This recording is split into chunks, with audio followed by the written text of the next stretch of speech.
Hello, beautiful people. September is looking like one of those packed months of the year for gaming.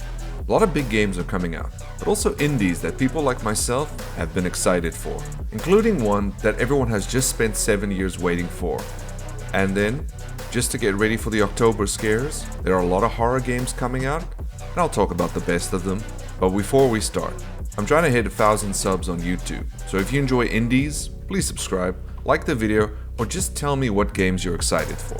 With all that out of the way, let's sit down, grab a drink, and start wishlisting.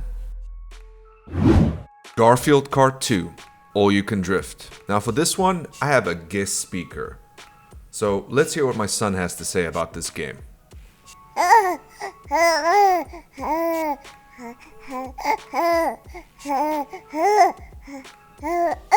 And there you go, harsh criticism, but something we all needed to hear. So give it a look if you're interested in a new karting game.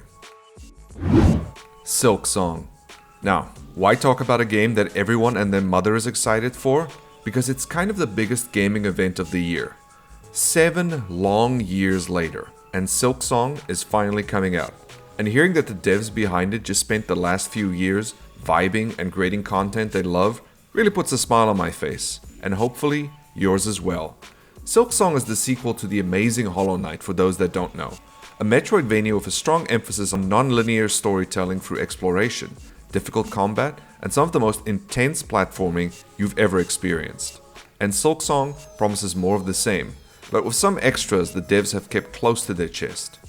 I plan on playing it when it comes out, even though I never really stuck with Hollow Knight, and I want to know what all of you think. Are you getting it day one, or just waiting down the line? Metal Eden. Speed. Hot, nasty, greasy speed. It's what FPS games are built on. Metal Eden just walked in and called Doom Eternal weak, whatever insult the kids are using these days. You're sent on a suicide mission as a hyper-unit Aska to go to Mobius, an orbital city that's been turned into a deadly trap for its residents, thanks to an AI. We can all relate. From Raycon Games, the developers of the amazing Ruiner, so you know they're skilled at speedy and kinetic gameplay, dash, grapple, and even wall run around the level with your enhanced parkour skills to showcase your combat prowess. Lots of weapons and abilities to help you out during combat and really bring the pain to your foes. Honestly, whenever an FPS of this quality comes out and it's not a roguelike, then it's something I want to play. But it's also for FPS fans who enjoy putting a fan next to their monitor to simulate the wind rushing past as you dash towards a robot to punch them in the face. Bad Cheese. A psychological horror inspired by the animation of the 1920s. Bad Cheese from Simon Lukasik asks the question, what if Mickey Mouse, but scary? Oh wait, that's been asked a million times already. But this one's different, I promise. Play a tiny mouse who's spending the weekend with dad while mom is away. While living there, you have to be on your best behavior because it's the most important thing to keep your dad happy. Or else. Get ready to clean, make food, kill spiders, and bring daddy his pills so he'll stay happy. All while living in a house with other creatures. The visuals are definitely from the mind of an individual who had some really wicked childhood nightmares, and the game looks like a playable Meat Canyon video. I hope the gameplay can keep up with an interesting premise, or at the very least find engaging ways to keep the flow going. Daemon x Machina. Titanic's Scion. This one's for me. It's not an indie per se, more of a AA game, but we get so few of them lately, it's worth highlighting. I played the demo during Gamescom, and I loved it. You create your character Nova, who is an outer, a human with enhanced abilities. You're saved from the Axiom, your typical evil military group, and you land on the planet below with one goal: explore the world, complete quests, and get enough gear to take the fight to them. It's basically an anime anthem, but so much better. The controls are tight and allow you to take on multiple enemies with the click of a button. The voice acting is kind of terrible, and the script is laugh out loud cringe, but, and this is important, I love it. It's like the best PS2 game coming out today. Don't expect a serious mech sim, instead something a little more silly and fun to play. Now, listen to your heart and give this one a chance, like I'll be doing. Katanaut. You know it's not a video without some solo dev love. Katanaut from Voidmaw, cool name, is a side-scrolling action roguelike blending fluid combat with cosmic horror. You're Naut, who's stuck aboard a massive space station that seems to have gone through a wormhole, and the people have come out the other side more fried than a KFC Colonel burger. You're tasked with delving deeper and finding out what's left of the once human population. The game is a roguelite, so expect to unlock new abilities by finding memory fragments and come back stronger each time you die, which will happen a lot, because the enemies are quite numerous and powerful. The action is incredibly fast as you dodge, hit, and dodge again to keep chipping away at enemies, and if that's too scary then... Who needs courage when you have a gun? Visuals are suitably grimdark and slimy, and it's really a wonder how amazing this game looks since it's coming from a solo developer. Reminds me of that poster all people have hanging in their homes: live, get grossed out, die, repeat. Moros Protocol. Talk about two similar games coming out the same month, but I made a video on this title and I recommend checking it out if you want a little more in-depth coverage. You awaken aboard the Orpheus, a warship lost in deep space, and filled with various horrors that all have their gross veiny eyes on one goal: you.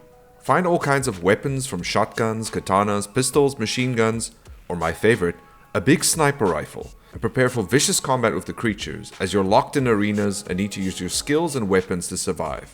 Combat is a lot of fun, and while enemies can overwhelm you quickly, once you start moving and shooting with the best of them, it becomes a gross cakewalk. Also, if you see some barrels, maybe kick it their way. I love the low poly aesthetic and just disgusting design of the creatures and environments, covered in viscera and gore.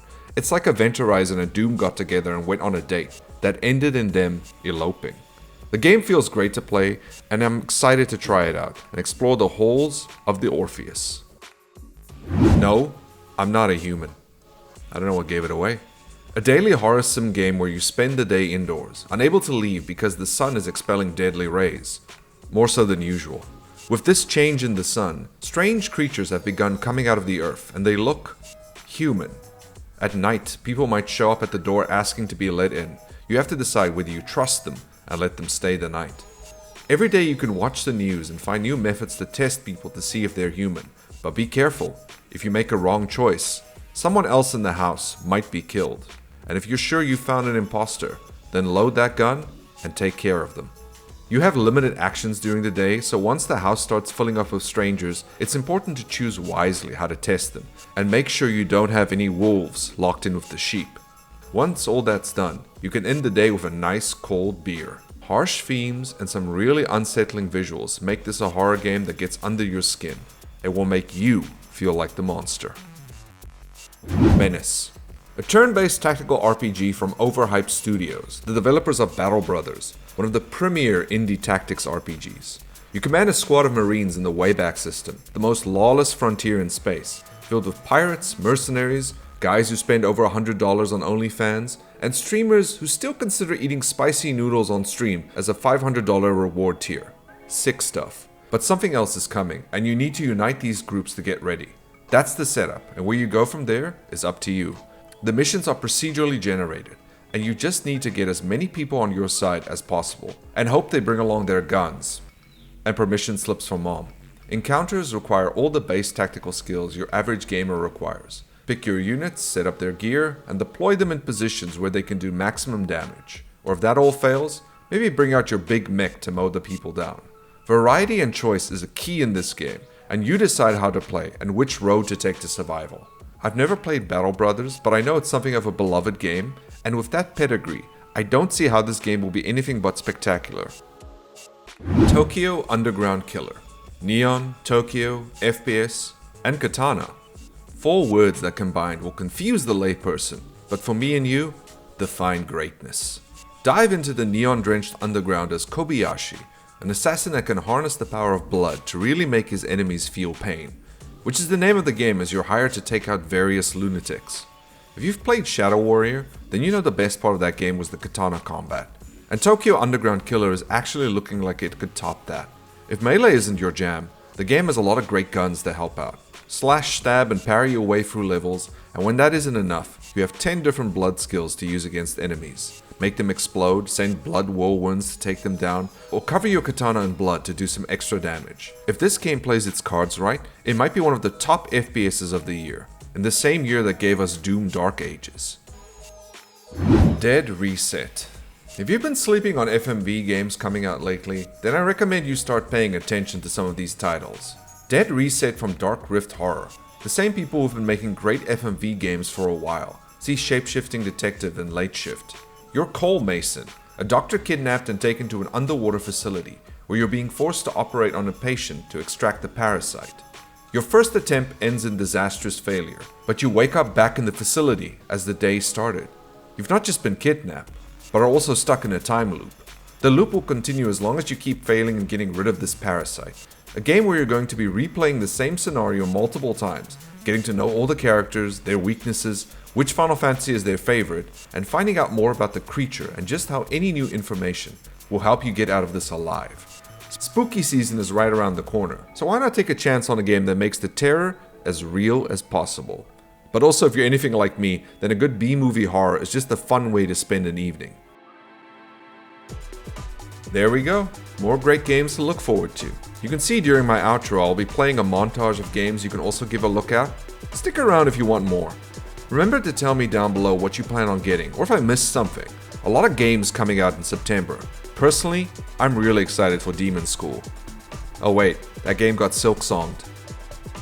So until next time, have a great day and enjoy gaming. Goodbye.